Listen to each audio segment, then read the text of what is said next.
क्या इनके पास जो एक मुसलमान एमएलए जीत कर आए हैं वो मुंह नहीं खोलते?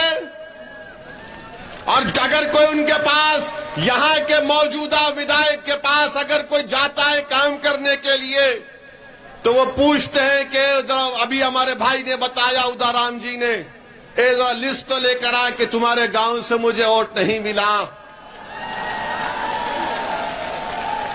क्या नाम है एमएलए साहब का? अमीन खान साहब। आप उम्र में मुझसे बहुत बड़े हैं, मगर मैं भी एक राजनीति के घराने से आता हूं। मैं भी 28 साल से राजनीति में हूं। 2 मर्तबा का विधायक रहा हूं और 4 मर्तबा का सांसद पे कामयाबी अल्लाह ने मुझे अता की। हैदराबाद की आवाम का शुक्रिया। अमीन खान साहब, जरा मेरी बात को सुनो। अगर आपके यहां पर लोग हैं, मुझे यकीन है कि आप बिजाए होंगे कि देखो ये भड़काऊ भाषण क्या देता है। अब आपको हम भड़काऊ भाषण दे रहे हैं अमीन खान साहब। मैं भी इलेक्शन जीतता हूं। हैदराबाद में हमारे दफ्तर का नाम दारुस्सलाम है। खुला दफ्तर है, कोई दरवाजे नहीं है, कोई भी आकर मुझसे मिल सकता है। कोई सिक्योरिटी नहीं, कोई रोक टोक नहीं।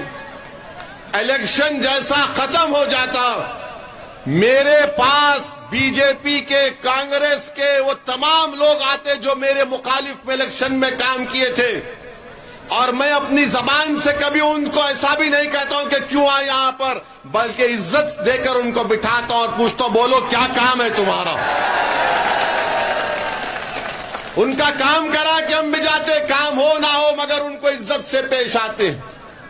जब कोई हमारे ऑफिस पर आ जाता है तो हमारी जिम्मेदारी है कि उसका मान सम्मान रखें।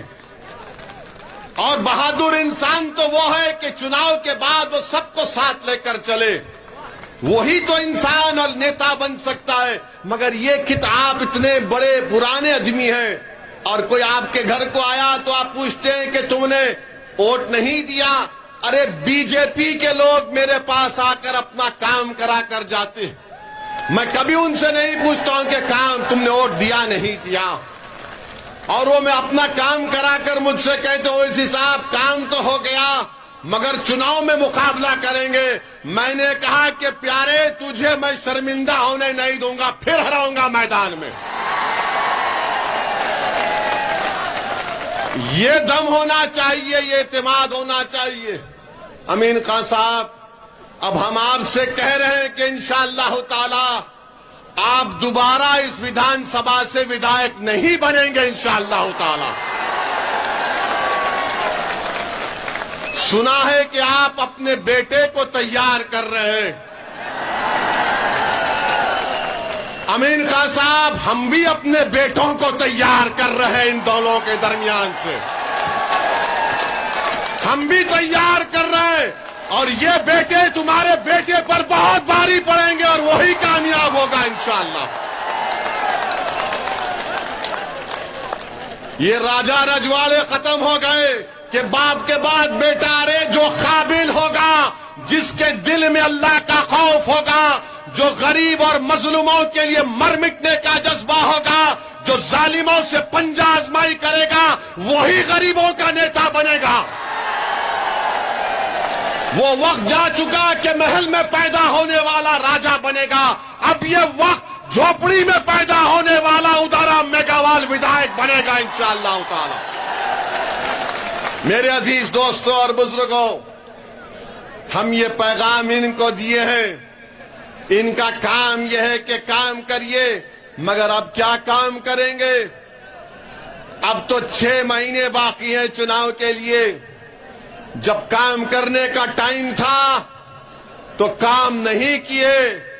अब चुनाव आ रहा है तो आज की सभा के बाद, आज के हमारे भाषण के बाद वो गेट पर खड़ कर तुमका इस्तकबाल करेंगे। आजा आजा आजा आजा। अब देखना, आप देखना, हमको फोटो भिजाना। अमीन खान अपने घर के दरवाजे गेट पर खड़ा है, ए आना आना। तो आप उनसे कहना अमीन खान आप चलो ओवैसी की तरफ आओ, अब आओ हम साथ जा रहे हैं उनके साथ। यही आपके वोट की ताकत है। यही बात जो हमारे भाई ने कहा कि विकल्प जरूरी है, एक सियासी विकल्प जरूरी है। जब सियासी विकल्प पैदा होगा तो आपकी वोट की, आपके मसाइल की तकालीफ दूर होंगी।